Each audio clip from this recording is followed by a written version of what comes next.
Assalamualaikum warahmatullahi wabarakatuh. Berikutnya kita bahas mengenai capital budgeting atau investasi dalam aktiva tetap. Yang sebelum masuk ke investasi dalam aktiva tetapnya, kita bahas dulu mengenai time value of money atau nilai waktu dari uang. Dimana kenapa membahas nilai waktu dari uang? Karena ini lebih kepada tepatnya kita menggunakan uang itu mau digunakan sekarang atau disimpan untuk masa depan. Oke. Tujuannya yaitu yang pertama untuk bisa menghitung time value of money-nya dulu, kemudian nanti bisa menghitung net present value, payback period, accounting rate of return atau ARR, profitability index, dan IRR.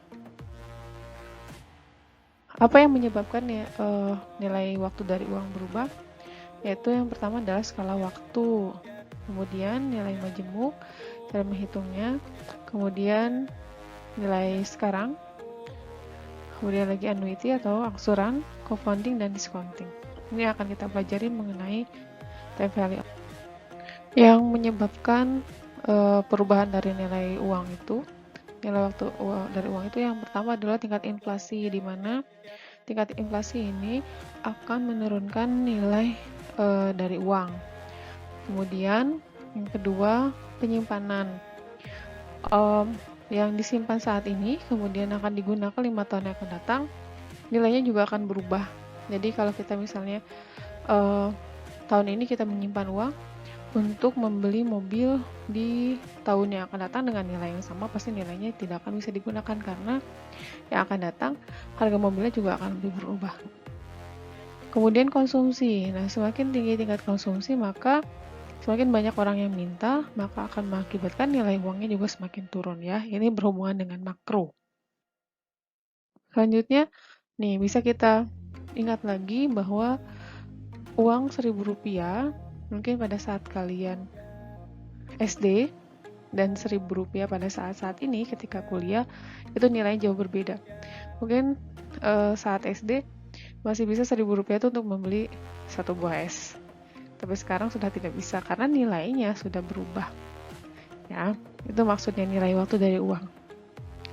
Kemudian menghitungnya, yang pertama adalah nilai majemuk, ada coupon value, di sini ada V, nilainya, jumlahnya berapa nanti.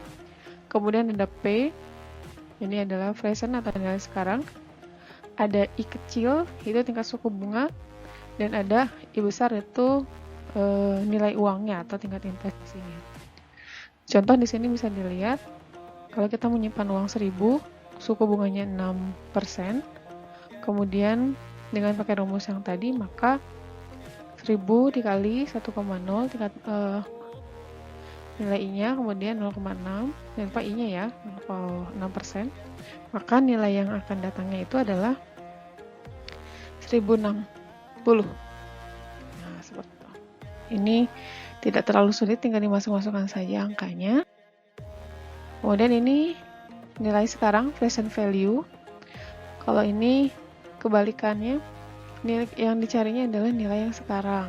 Jadi tentukan berapa nilai sekarang dari uang sebesar 1.262 yang diterima pada 6 tahun yang akan datang.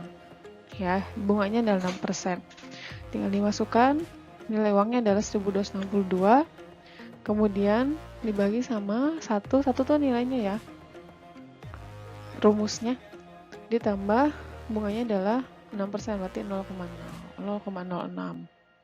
Maka 4-nya dari mana? 4 tahun yang akan datang. Jadi 4 tahun yang akan datang itu nilainya 1.262. Berarti nilai sekarangnya adalah kita menyimpan sebanyak 1.000. Jadi kalau nanti dilihat 4 tahun yang akan datang, nilai uangnya adalah 1.262. Ini annuity. Ya, nanti tinggal dimasuk-masukkan saja angkanya ya, seperti yang tadi. Kemudian ada discount funding. Ini nilai yang F ini future atau nilai yang akan datang. Kemudian P-nya itu present, nilai sekarang. Satunya rumus, I-nya tingkat suku bunga, N-nya jumlah tahun ya. Nanti kita bisa bahas di latihan soal.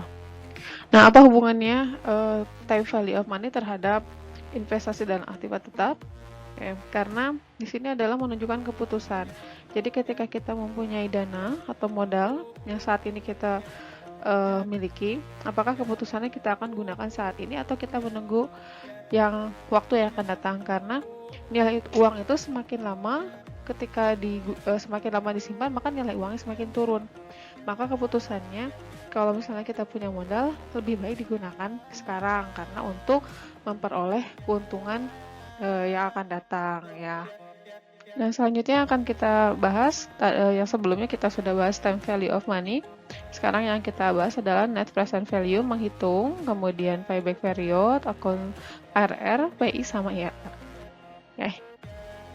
Oke, kenapa kita harus mempelajari tentang investasi dan aktiva tetap atau penganggaran modal? Yang sebelum-sebelumnya kan kita membahas tentang aset lancar ya, semua aset lancar. Jumlahnya tidak terlalu besar, atau mungkin ada yang memang aset lancarnya besar, tapi ada perusahaan-perusahaan yang lebih banyak menggunakan atau membelanjakan dananya itu lebih banyak di aktiva tetap. Dan aktiva tetap itu umur ekonomisnya biasanya lebih dari 1 tahun. Maka kenapa harus di-manage?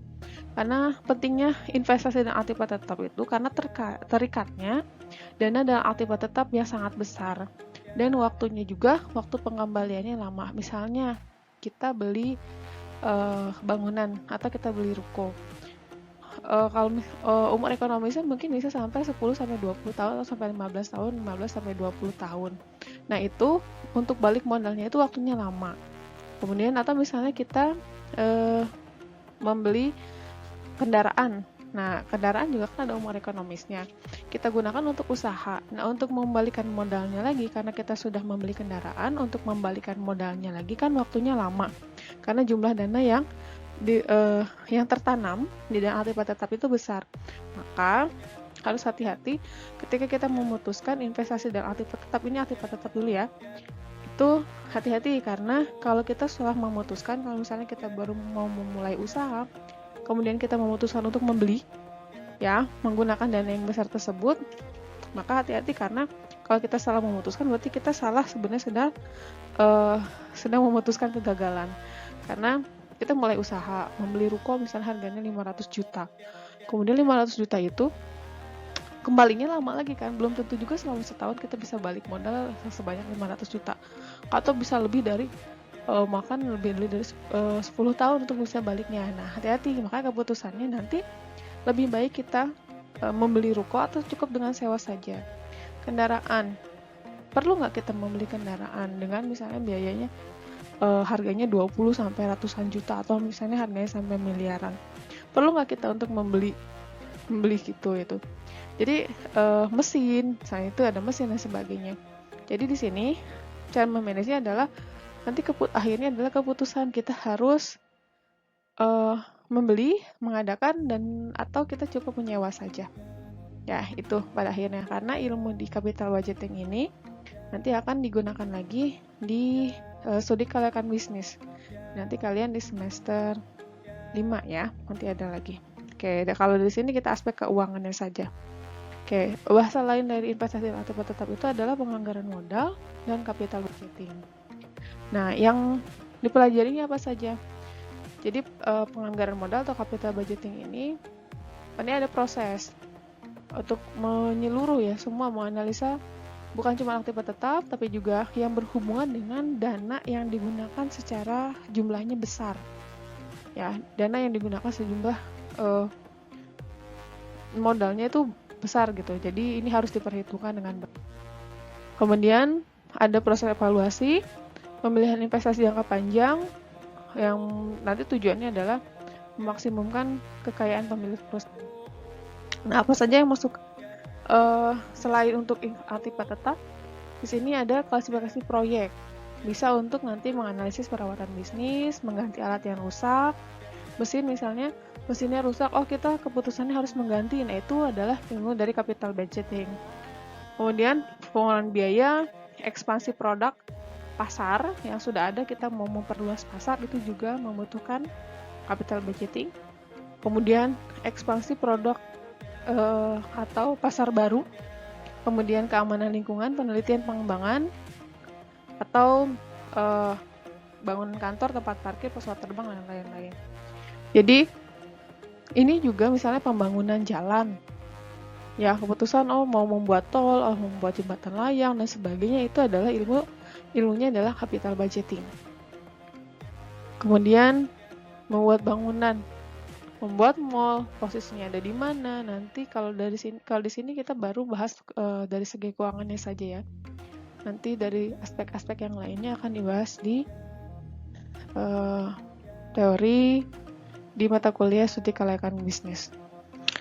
Atau ini juga sama nih ya. Ini semuanya dari Karawang. Jadi keputusan membangun atau tidak mall, keputusannya itu salah satunya adalah dari capital budgeting. Nih ya, ini di Karawang. Oke, atau keputusan untuk mengganti kemasan. Ya, inovasi-inovasi ya, untuk menghindari decline dari produk, itu adalah keputusan dari capital budgeting.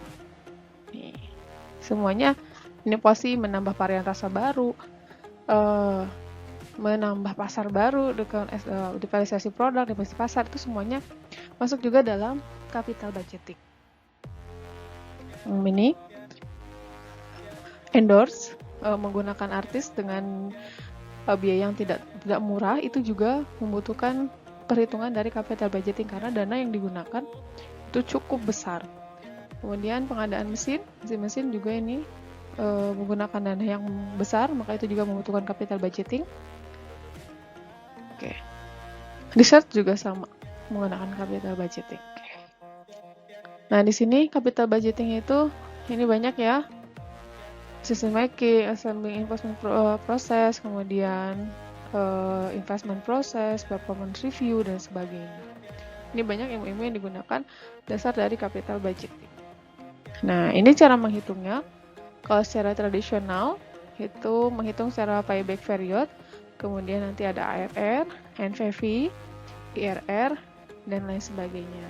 Nah, dari beberapa hal ini yang akan digunakan penghitungan di sini ada 5 tools yang digunakan, yaitu payback period, net present value, profitability index, average rate of return, dan internal rate of return. Kita bahas satu-satu ya. Sebelum masuk ke hitungan, kita bahas dulu dari segi akuntansinya dulu ya, dari segi keuangannya dulu. Oke. Metode penilaian investasinya, yang pertama itu ada yang namanya proceed. Proceed itu diperoleh dari laba bersih setelah pajak atau earning after tax atau EAT ditambah dengan depresiasi atau penyusutan. Ingat, metode penyusutan itu diperoleh dari harga perolehan, bukan harga pembelian ya. Karena harga beli itu harga yang asli dari toko lah misalnya, tapi ketika dikirim ke tempat kita, itu kan suka ada uang tips, kemudian ada biaya ongkir. Nah, harga perolehan itu dari harga beli ditambah dengan biaya-biaya barang dari supplier ke kita, itu ada biaya, nah itu namanya harga perolehan. Jadi full harga beli ditambah dengan biaya-biaya dari pengiriman barang tersebut. Kemudian dikurangi dengan residu. Residu itu adalah nilai sisa. Jadi kalau misalnya nanti barangnya mesin ini bisa dijual kembali, berarti harganya berapa. Kalau misalnya motor ini dijual kembali, nanti harganya berapa. Ya, itu nilai sisa namanya. Ada juga barang-barang yang kemudian nanti hasilnya dia dinolkan. Artinya ketika dijual kembali nilainya tidak ada atau dinolkan ya. Kemudian ada umur ekonomis. Waktu masa dari aktiva tetap berapa lama. Nah, ini proses untuk di income statement, itu ada net sales, kemudian ini untuk perusahaan dagang, ada cost of goods sold. Kalau perusahaan manufaktur ada cost of goods manufaktur. Kalau manufaktur kemudian menjadi perusahaan dagang juga, berarti ada cost of goods manufaktur dan cost of goods sold. Kemudian nanti ada dikurangi jadi gross profit, dikurangi dengan operating expense, kemudian menjadi EBIT, earning before interest and tax, kemudian dikurangi dengan bunga, interest, plus minus ya. Kemudian nanti ada pajak, dikurangi dengan pajak, kemudian akhirnya menjadi earning after tax. Nah, yang digunakan di sini, kalau tidak ada pajak, tidak ada bunga, maka cukup yang digunakan adalah sampai EBIT saja, earning before interest tax. Jadi, untuk menghitung profit, tergantung dari laporan income statement yang terakhir yang dimiliki oleh perusahaan. Tidak harus sampai earning after tax ya, tergantung dari kasusnya nanti. Nah, untuk pendapatan atau penjualannya, itu beberapa jenis perusahaan ada yang pendapatan per tahunnya sama untuk capital budgeting ya. Untuk per tahunnya nilai penjualannya sama, atau yang nilai penjualannya per tahunnya berbeda. Nah, misalnya ini untuk menunjukkan yang berbeda dan sama. Misalnya kalau yang sama itu adalah penggunaan mesin. Penggunaan mesin di sini ini karena di mesin itu ada jumlah kapasitas maksimal, maka untuk jumlah produk yang dihasilkannya pun akan sama, karena maksimal misalnya 1 tahun ini bisa membuat 3.000 produk ya, berarti penghasilan per ini adalah yang bisa dihasilkan oleh mesin adalah sebanyak 3.000 produk. Tahun depannya juga sama sampai mesin ini mengalami umur ekonomis atau masa pakainya selesai. Ini untuk yang per tahunnya sama. Kalau yang per tahunnya berbeda, tapi nilainya semakin menurun, itu contohnya adalah proyek. Proyek di sini kenapa semakin menurun, berbeda semakin menurun, karena proyek itu yang lebih banyak menggunakan dana adalah pada saat awal pembangunan. Ya, karena awal pembangunan kan banyak beli bahan-bahan untuk melakukan proyek. Nah, kemudian yang berbeda tapi fluktuatif.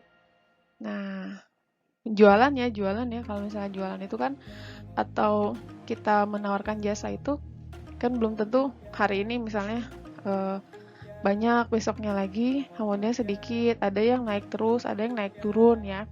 Harapannya sih naik terus ya, tapi biasanya kalau usaha itu pasti fluktuatif. Nah, di sini dalam penghitungan capital budgeting, ini untuk setiap jenis hasil penghasilan atau pendapatan itu berbeda, itu juga cara menghitungnya berbeda. Nah, kemudian nanti kita akan lanjut di cara menghitung capital budgeting.